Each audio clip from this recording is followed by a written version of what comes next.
मेरी हजुरआमा सधैँ भन्नुहुन्थ्यो, त्यो पुरानो तान हाम्रो परिवारको होइन। हाम्रो भन्दा अघि जो यस घरमा बस्थे उनीहरूले छोडेर गएका थिए र उनीहरूभन्दा अघिकाले पनि। गाउँमा कसैलाई पनि याद छैन कि त्यो तान कहिलेदेखि त्यहाँ थिएन। काठको रङ पुरानो रगत जस्तो थियो र त्यसमा लागेका धागाहरू महिनौसम्म छोएका नभए पनि कहिले अलमलिएका हुँदैनथे। 12 वर्षको उमेरमा पहिलो जाडो आमाले मलाई भण्डार कोठाबाट उन लिन पठाउनुभयो। त्यो कोठाले चिसो ढुङ्गाको गन्ध आउँथ्यो र त्यसको तल केही मिठो जस्तै कुहिन थालेका सयपत्रीका फूलहरू। तान पर्खालको छेउमा थियो। मैले त्यसलाई 100औं पटक देखेको थिएँ। तर त्यस साँझ तेलको बत्तीको कमजोर उज्यालोमा मैले एउटा कुरा देखेँ जुन मैले पहिले कहिले देखेको थिइनँ। त्यसमा कपडा थियो। अधबीचमा बुनिएको जाडोको कुहिरो जस्तो फिक्का। र त्यसमा बुनिएका थिए अनुहारहरू। अनुहारको ढाँचा होइन, साँचो अनुहारहरू। मेरा काका विक्रम जो म जन्मनुभन्दा 6 वर्ष पहिले भोटेकोसीमा डुबेका थिए। मेरा हजुरबुवा मेरो याददास्तभन्दा पहिले गएका। एउटी वृद्ध महिला जसलाई मैले चिनेकी थिइनँ।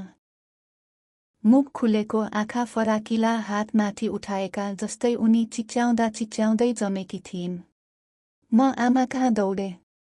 उहाँले मलाई एकछिन हेर्नुभयो अनि आँखा फेर्नुभयो। तान नछो, उहाँले भन्नुभयो।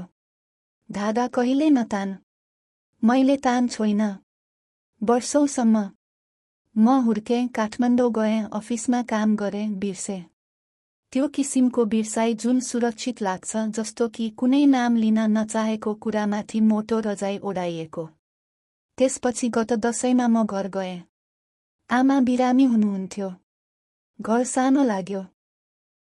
भण्डार कोठाको ढोका अलिकति खुलेको थियो। मैले मनमनै भने, बन्द गर्न मात्र जाने। ढोकाबाट आएको सुन्तला उज्यालोले भुइँमाथि एउटा धर्को बन्यो र मैले तान देखेँ र त्यसमा बुनिएको कपडा अझ ठूलो भएको थियो। अब त्यो झन्डै भुइँसम्म पुग्दै थियो। र त्यसमा नयाँ अनुहारहरू थिए। मेरा बुबा जो मार्चमा बित्नु भएको थियो। मेरी दिदी सीता जो नुवाकोटमा बस बाटोबाट खसेर गएकी थिइन्। ती अनुहारहरू शान्त थिए, त्यही सबैभन्दा डरलाग्दो थियो। त्यो वृद्ध महिला जस्तो चिच्याउँदै होइन। बस शान्त, आँखा बन्द, जस्तो कपडाभित्र सुतेका। र बुनाइको एकदम छेउमा अझै अधुरो सुरु भएको तर सकिएको छैन एउटा अनुहार जसलाई मैले चिने र त्यससँगै पहाडको चिसोभन्दा अर्कै एउटा चिसोले मलाई छोयो। मेरी आमाको अनुहार। म गाउँकी सबैभन्दा बुढी महिला दिदी कमला कहाँ गएँ, जो 91 वर्षकी थिइन् र केही कुराहरू व्याख्या गर्न नसकिन्छ भनेर ढोङ गर्न छोडिसकेकी थिइन्। उनले मेरो कुरा सुनिन्, बिना भाव, औँलाहरू माला फेर्दै। यो भोकाएको तान हो, उनले अन्तमा भनिन्। तिम्रो परिवार यहाँ आउनुभन्दा धेरै पहिलेदेखि नै भोकाएको। यसले मार्दैन। मान्छेले त्यही गल्ती गर्छन्, सोच्छन् यसले मार्छ, उनले एकछिन रोकिन्।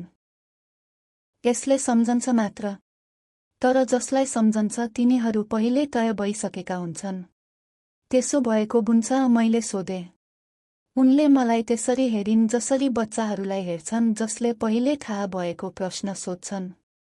तिमीले रातमा आवाज सुनेका छौ, उनले भनिन्। प्रश्न थिएन त्यो। सुनेको थिएँ। मसिनो लयबद्ध आवाज। धागाहरूबीच धर्को पस्ताको आवाज।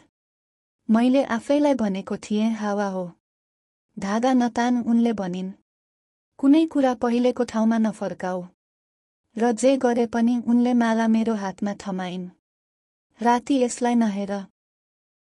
म आमाको घर फर्केँ।